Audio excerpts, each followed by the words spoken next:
Hey ladies of Philadelphia, my name is Stephanie Pope and I am coming to you for Dessert Week.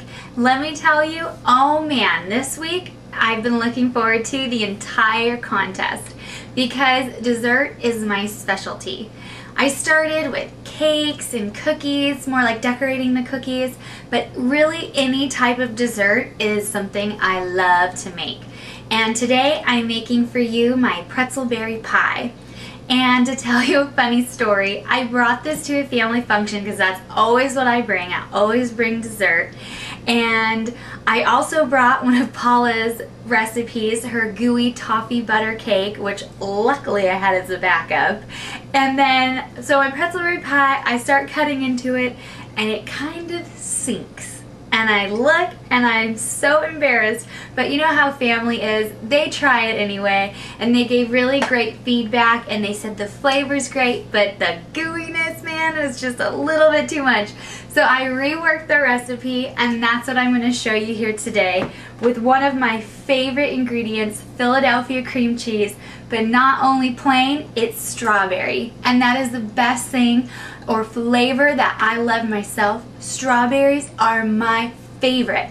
So I'm bringing to you my favorite strawberry cream cheese with white chocolate. So let's get started.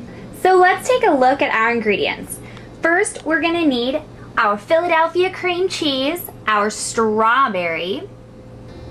You'll also need 16 ounces of regular cream cheese. We're gonna use a full stick of butter, 4 eggs at room temperature. This is really important and I'll tell you later why. 1.5 teaspoons of vanilla, 1.5 plus 3 tablespoons of sugar. Doesn't it look so pretty like snow? An 11-ounce bag of white chocolate chips. And one of the best ingredients is chocolate covered pretzels, and this is a 12-ounce bag. Alright, so we're ready to get started. I have my oven here at 350, all ready to go, so when we're ready, it's ready. And then I have a small pot over low heat. Now we're only going to use half the stick at this part. The other half will be used later for our nice white chocolate topping, which is so yummy. But right now, I'm melting it over the stove because as you can see, I have no microwave, so you work and do whatever is best for you. So I'm going to take about half of this stick, if it will only let me use it. It's fighting back. So you're going to take half of the stick and just watch it. You just don't want your butter to burn, so just keep it on low. Now we're going to take our food processor and we're going to make our yummy crust. So you're going to take your chocolate covered pretzels, and I use the dark chocolate because in my world, dark chocolate is the best. So dump those in and then take your reserved 3 tablespoons of sugar and pour that in. And go ahead and give this a quick zip before we add in the butter.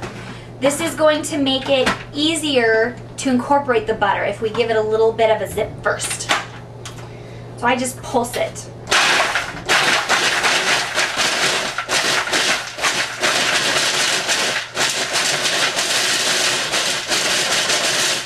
Alright, so we have chunky bits, and now we're going to wait for our butter to melt, and then we'll add that as we zip this again to make it all creamy for our crust. So our butter just finished and it's just melted completely and it's really silky and pretty. I love butter. So here's our food processor. Remember, we have our dark chocolate pretzels and our sugar. So now we're just going to stream this butter in, but always make sure to keep the bottom part, the actual mixture going while you stream in the butter so that there's no clumping. So here we go. Wish me luck.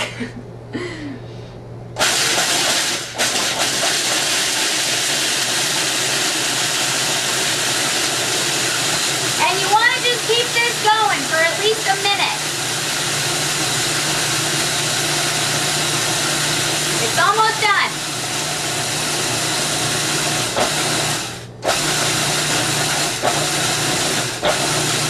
Give it some good pulses.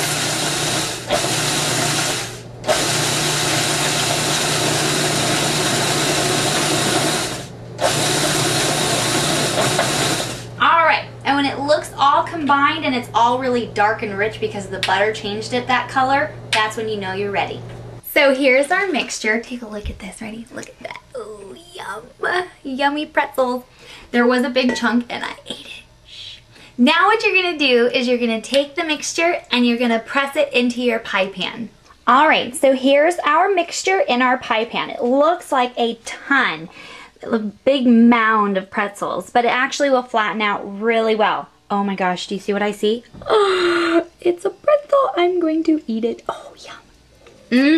Alright, anywho, so you're just going to take a spatula. You can even, what I've also done in the past is you take just one of those measuring cups. Take one of those, take anything that you have on stock, and just press this around, and it kind of, see how it smudges up on the side? That just makes it so yummy when we're all done. And I have a pretty large pie pan, so you use whatever size you have. I would actually use the biggest one you have. And if any of this falls out of the pan, well, that's just fair game. That's what I would say. Oh man, this is the best crust.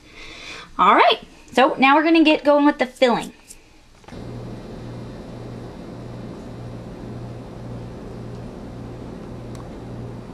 So now it's been 2 minutes and our mixture is fully combined and really creamy.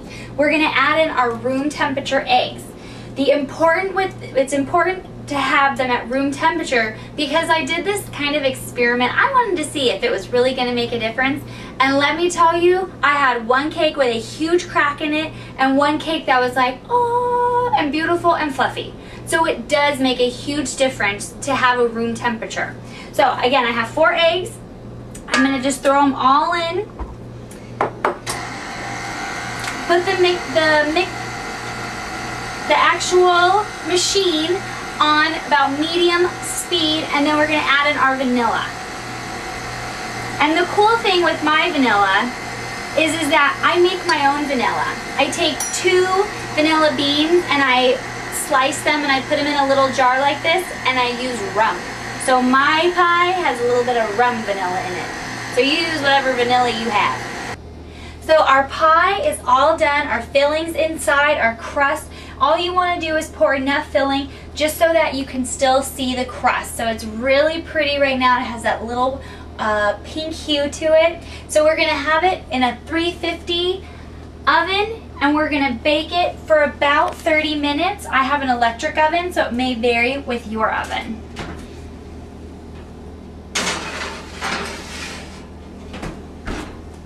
And I can't wait till it comes out. So it's been in the oven for about 30 to 35 minutes on 350. Our yummy pretzelberry pie. It may be a little jiggly in the center, but just a little bit is okay. Well, now my husband and I are off to my parents' house for a barbecue. It is Saturday night, and we'll finish it up over there. Well, we're at my parents' house, and we're all ready to finish up my pretzelberry pie. So now we have our pie all drizzled with yummy white chocolate. And again, I have the bowl still with some left, like, so you could cover the whole entire thing. But like I said, I have some people here that aren't really big fans of white chocolate, so I just did a quick drizzle. So do whatever you prefer. So now let's just get in and start slicing. All right. Make sure you get all the crust that had our dark chocolate pretzels and our butter and our sugar, and then our filling had that wonderful Philadelphia cream cheese as well as plain cream cheese. Oh wow, just smelling it, I can smell it. Oh, it's so good. So then we're going to take our strawberries, and again, this makes it pretty and, you know, makes it really refreshing, especially for summer. So put it however you like it, and then of course give it a taste test. Let's taste it. Oh, it's really creamy. It has a cheesecake texture to it, but with a really good strawberry note with our cream cheese. I hope you enjoy this recipe as much as everybody else. It's just fantastic barbecue is too.